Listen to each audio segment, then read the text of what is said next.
So since this ain't really counting part of my time, I'll give the brief. So I wanted you all to watch the movies and to watch those shows because my whole point is I'm going to ask of you something today. All right, I'm asking of you something, so I don't have much dialogue beforehand. What you see on the board and what you see here are things that pertain to all of us in the room, every single person in this room, whether you're male or female. The other aspect is that I cannot tell you how to make this applicable to your life, or how this can be applicable to your life. And I can't tell you how this is applicable to your life. I can only, you know what I'm saying, present the information, you know what I'm saying, and then at the end ask you, you know what I'm saying, to if you are on board, you know what I'm saying, and that's where we're at. Are you on board? And so I asked you to watch those videos, gave you 3 questions. All questions will be at the end. And so now we're gonna start with LoveDoctorQuarterman. This is me. This is my brand. I am a therapist. I am a mental health practitioner. I go to school to be certified and to make a living doing so. My desire every day is to talk about these things and to help individuals understand how these things are applicable to your life, particularly black and brown men, because misogynistic idealisms connected through the lens of misogynistic idealisms and toxic masculinity all combine to equate to these things right here. We move a slide up. All of us, every one of us in this world, we started from the blood, we were born by the blood, we were washed from the blood, and then to be born from the blood, to be born in a seed by the blood is what many of us do. If you're a father or soon to be father, this is your route. The things behind me are Mossad laws depicted in the Bible and depicted in Islam when it comes to the woman and how clean she is, her place when she has menstrual cycle. And if you read the verbiage, you know what I'm saying, it's not very powerful, but yet these things are, because these things produce life. And so that's a little bit. I'm going to let the next lady, Miss Dominique Christina, who's a black feminist, tell you her viewpoint. And that's what we're going to start with.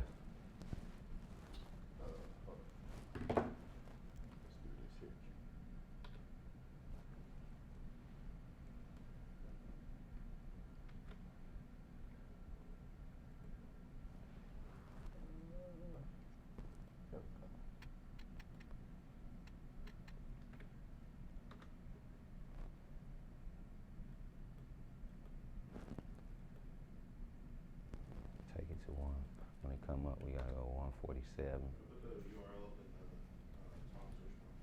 Okay, my bad. Thank you. My fault. I was supposed to do this myself, but we didn't get it. Yeah, we're gonna put that at 147, my brother. Yeah, I can't do nothing. Oh, that's right. I'm supposed to put my thing in, so we didn't have to deal with that. My apologies.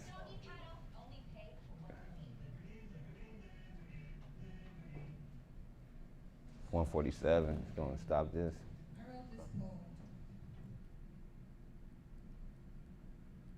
Come on, 147.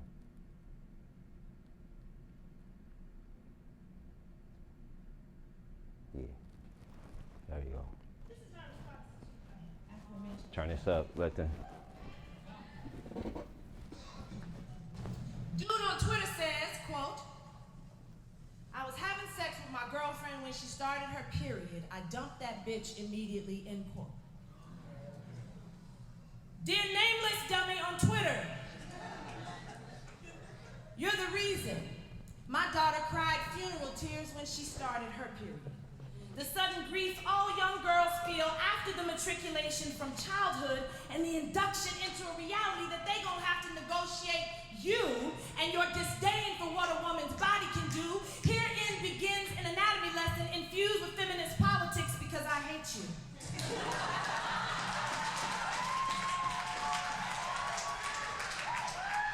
There is a thing called a uterus. It sheds itself every 28 days or so, or in my case, every 23 days. I've always been a rule breaker. That's the anatomy part. I digress. The feminist politic part is that women know how to let things go, how to let a dying thing leave the body, how to become new, how to regenerate, how to wax and wane, not unlike the moon and tides, both of which influence how you behave. I digress. Women have vaginas that can speak to each other. By this I mean, when we're with our friends, our sisters, our mothers, our menstrual cycles will actually sync the fuck up. My own cervix is mad influential. Everybody I love knows how to bleed with me. Hold on to that. There's a metaphor in it. Hold on to that. But when your mother carried you, the ocean in her belly is what made you buoyant, made you possible. You had it under your tongue when you burst through her skin, wet and panting from the heat of her body, the body whose machinery you now mock on social media. That body wrapped you in everything that was miraculous about it and sung you lullabies laced in platelets, without which you wouldn't have no Twitter account at all. Motherfucker, I digress.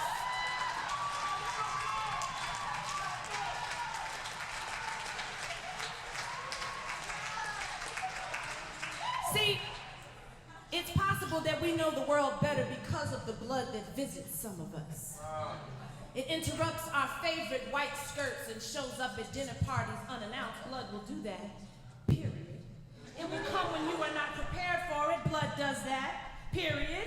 Blood is the biggest siren, and we understand that blood misbehaves. It does not wait for a hand signal or a welcome sign above the door. And when you deal in blood over and over again like we do, when it keeps returning to you, well, that makes you a warrior. And while all good generals know not to discuss battle plans with the enemy, let me say this to you, dummy, on Twitter.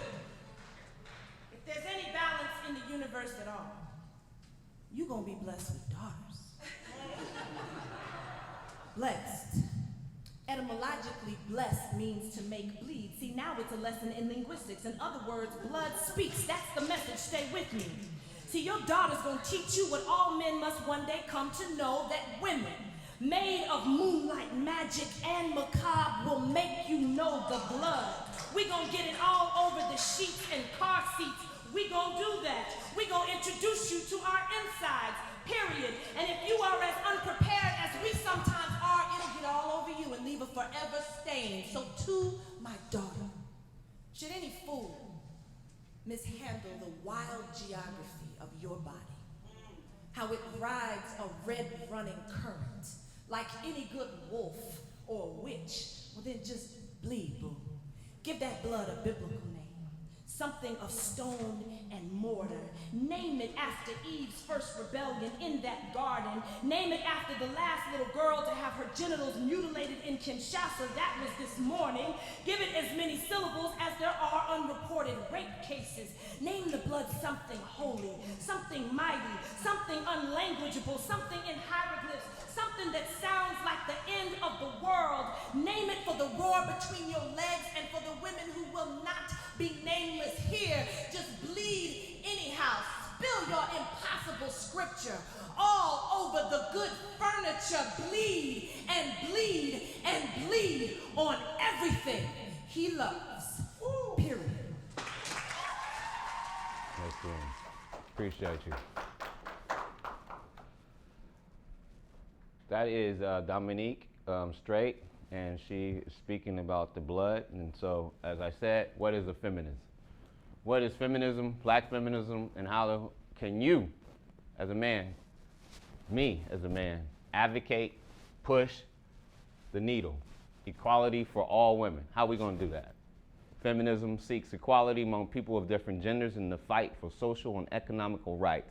Social structures have suppressed groups based on gender, identity, and sexual orientation.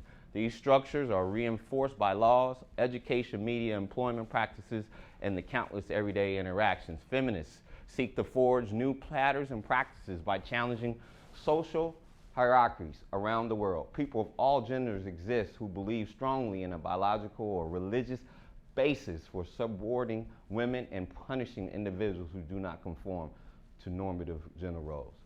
We don't like that, fellas. Next scene. How can we as men help advocate and push the needle for equality? Crenshaw, the lady who created the intersexuality, she speaks to that over here. Black women are both black and women, but also because they are black women, they endure specific forms of discrimination that men, black men, us, brown men, us, white women might not. We have to be conscious of that. Next scene.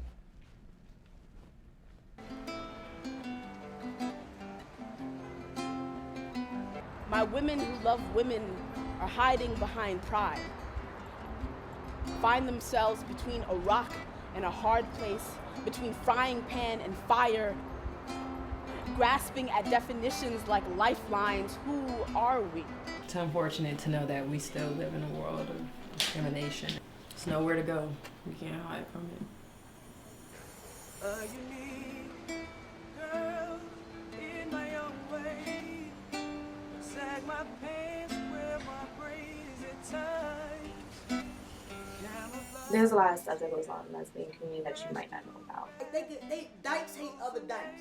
This gangster shit, I could You want to play it listen all day. to the It's verbiage not so and what they're many saying, goals, but the it's strife gangster that they're shit, talking and they about. expect you to be Is that not the aggressive inner strife that we have in our black 24/7? communities That they among don't black switch men up, when we go to the don't club do or we're nothing. out hanging out? They just feel that like same inner two strife. aggressive And if girls lesbians shouldn't and be like those that two are gay guys. watching call us us faggots and in mocking the us gay by our community. dress codes and our style, what are they seeing? I know two studs. What I see as a relationship is a masculine and a feminine.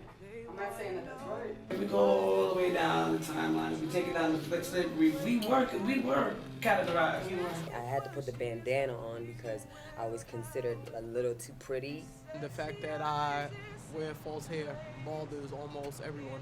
You're not the typical stud, you know. Most studs are like, you know, have the Caesar, dreads. I had a promoter call and give me that same old, well, what is she? Is she a stud? Is she a femme? It's not okay for a dyke to wear weave. I just feel like that's not really masculine. I feel that the gender roles in the white community aren't as strict or rigid as, you know, other communities of lesbians. I was raised by these old butches. I'm from the old school. You either here or there. If I mess with you, you're a guy, and we got chemistry, cool, that is what it is. If it's a girl and we have chemistry, cool, it is what it is. Don't lie. You're not being real about you gay, you bisexual. No, just be like, I don't know. You with a man here, then next week you with a female. Like, that's not what it is. Try to make up your mind what you really want. You know, like if you want to be with a girl, be with a girl. If you want to be with a guy, be with a guy. The people that are in the community can't even fit in the community. Like, I scare people. The looks I get. Survival of the fittest.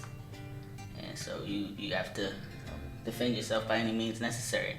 And I'm a lesbian, and I'm black, and I'm a stud. That's like, how many whammies is that? You know what I'm saying? It's like we're at the bottom of the barrel. So fellas, I go here to our last scene, our last play, my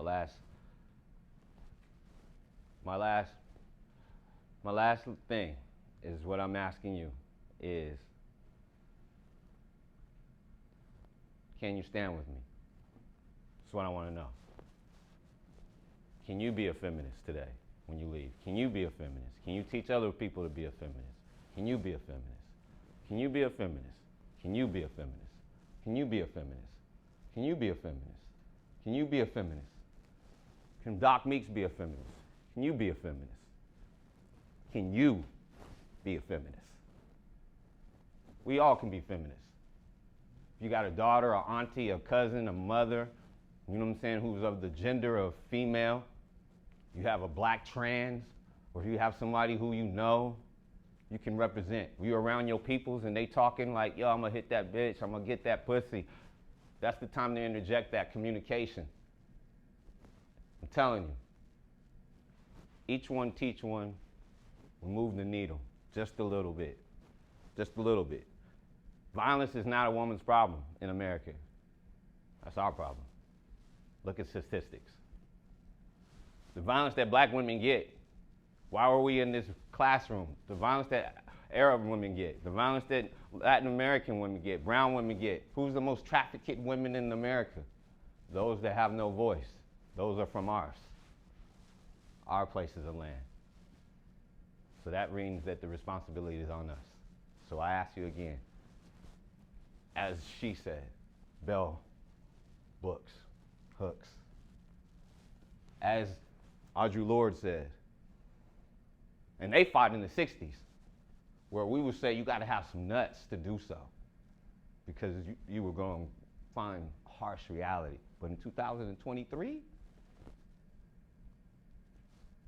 let's stand, fellas. Let's stand. Thank you.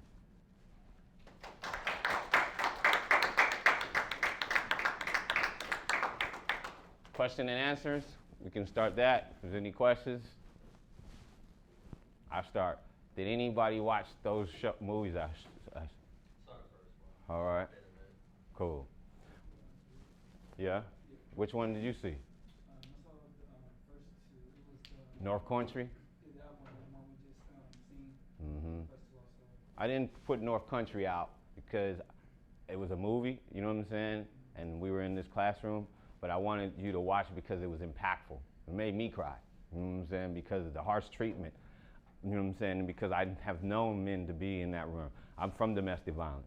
I've seen domestic women get beat. My mom had 2 black eyes before, and I've seen that. The only reason why her man is still living because she called the police before my brother and I could arrive. That's real talk. Well, I wouldn't even be in front of you. Even now, I still think about it, on God. And I'm coming from a single family. I never touched any woman I ain't going to, you know what I'm saying? But I ask you to challenge other brothers, you know what I'm saying, and challenge other men, because that's where the heat comes from. Silence is acceptance.